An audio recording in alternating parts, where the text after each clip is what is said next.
तेव्हा त्या ऐतिहासिक दिवसाचं महत्त्व कायम राहावं. त्यासाठी मुद्दाम ती तारीख निवडली. बरोबर. त्याच भावनेतून संविधान लागू करण्यासाठी 26 जानेवारी 1950 ही तारीख निवडण्यात आली.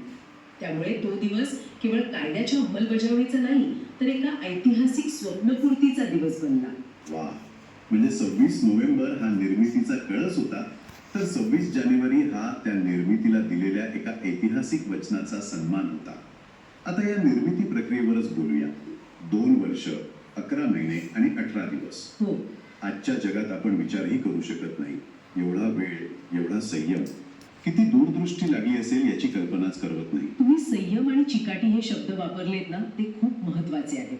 कारण ही प्रक्रिया अजिबात सोपी नव्हती. आपण संविधान सभेतील सदस्यांचा आकडा पाहतो. सुरुवातीला 389 होते, फाळणीनंतर 299 झाले. पण हे फक्त आकडे नाहीत. यात संपूर्ण भारत होता. अगदी.